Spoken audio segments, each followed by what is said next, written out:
Hey guys, Matt here from Rec Brewery. Happy Homebrew Wednesday on a Thursday. This is, that's about 11 o'clock, so I'm actually going to be going to work here soon. So I didn't have time to put one together yesterday. It was pretty busy. I got home from work late, so I really should do these on Tuesday because I have a little bit more time on that day. But anyway, it's going to be a quick one this week. I don't have a lot that's been going on. It's been quite busy with the new gig. Anyway, I wanted to review this here for us this week, something a little bit different. This is one of the round 2 beers from the SJ Port Challenge this year. One of the perks of being a hub coordinator, got a couple of extra beers, so still got a couple knocking about that I've yet to crack into to try. This one was 55E RD2 Z64. It doesn't have any information printed on the label because I think this was one of the spares. It just says ABV of 5%. I think this one was a porter. I guess we'll find out. And that thing is filled right to the top. Well, it's not quite to the top, but it's pretty high up there. So let's see what we got here.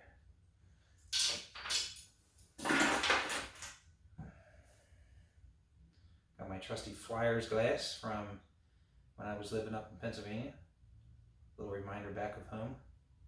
Oh, hey, look at that. Very, very nice. That thing is very dark. You cannot, got the light behind the camera there, you cannot see through that. It's got a nice, I don't know, like a nice dark khaki head on that. Small bubbles, it's kind of dissipating pretty quickly.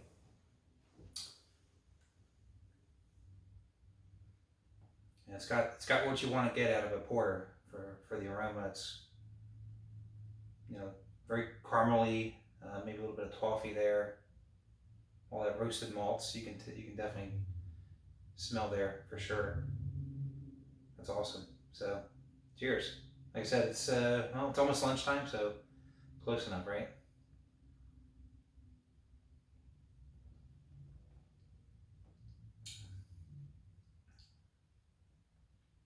Yeah, that's delicious. Very smooth. Man, that's actually got quite a bit of toffee in it. I kind of wonder how they got the toffee there.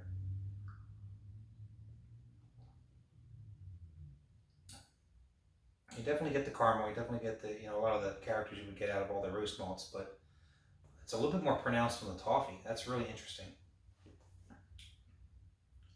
Tastes maybe a little bit bready, I guess, as well.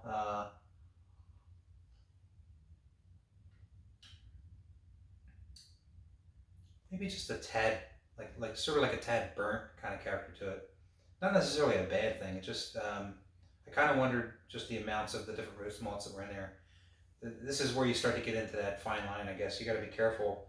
You know, if you look at the malts when you're brewing, there's a certain percentage. I don't remember what they are off the top of my head, but I know that they're pretty low when it goes to when you start putting your specialty malts in, especially the roast malts. You don't want to put a lot in there.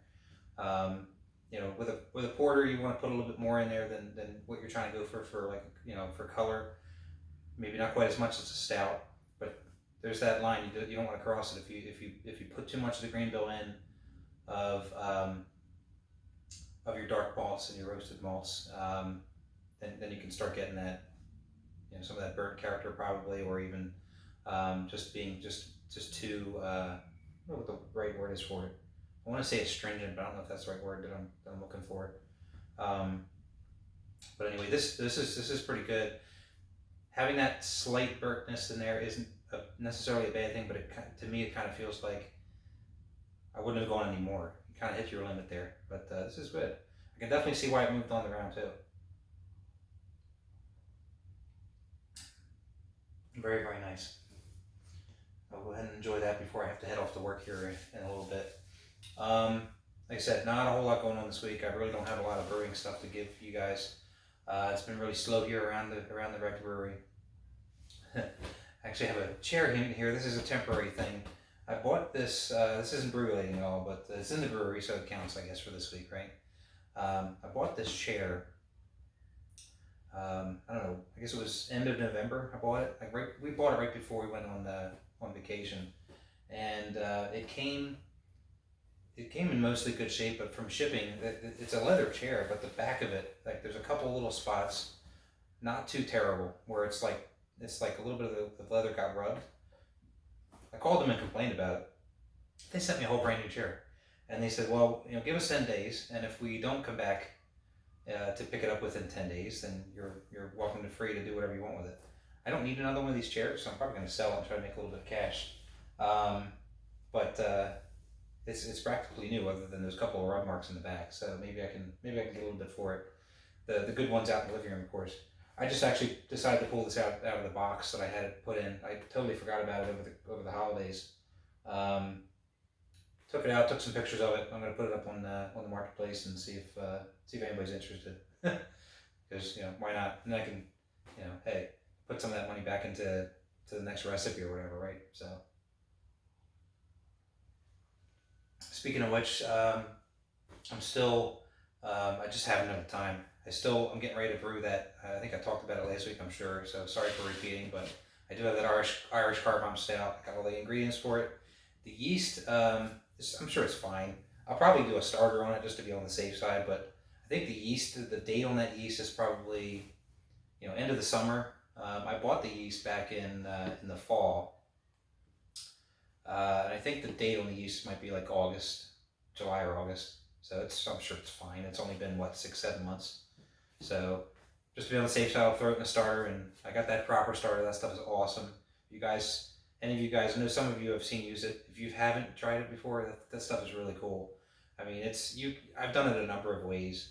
I've literally just taken it out of the can, dumped it into a flask, put the yeast in there, and let it go. I've also done the whole adding bottled water to it. I've done it all kinds of ways, and I've never had an issue with it. The nice thing about it that I like the most about it is, I mean, I've done yeast starters before, but this stuff, whatever they put in there, I've had beers before where I've done the yeast starter, and within a matter of a couple of hours, I've had no issue with it taking off.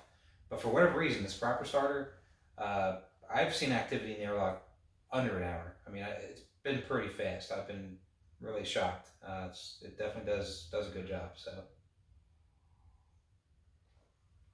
but yeah, hey, boring. Happy Homebrew Wednesday this week. So, I watched. I watched Wally's and Mike Dean's videos this week. Mike, sorry man for your loss. I know how that can feel when you lose a pet that's been around for a while and has really grown into the family. We've been there before. Fortunately, when we moved down here, it was kind of a nice transition for us because we had just lost our last dog, and so when we came down here, we started over with a puppy, and we started over with a kitten, and so I'd like to think that we have many years before we have any issues. We've only been down here for like a little over 3 years now, so hopefully, knock on wood somewhere. I don't think that's wood, but. We won't have any problems there. Wally, I'm still waiting to get your IPL. I definitely want to try that. I still owe you your strawberry blonde. Man, I've just been, I don't know, a little bit of procrastination, a little bit of just when I think about it, just too busy to bother. But don't worry, I do have some bottles saved aside for you for the strawberry blonde. That I definitely want to see your opinion on based on that and your version of it. So that's all I have for you guys this week. So have a happy Homebrew Wednesday, and maybe I'll have a little bit more to talk about next week. But until then, cheers.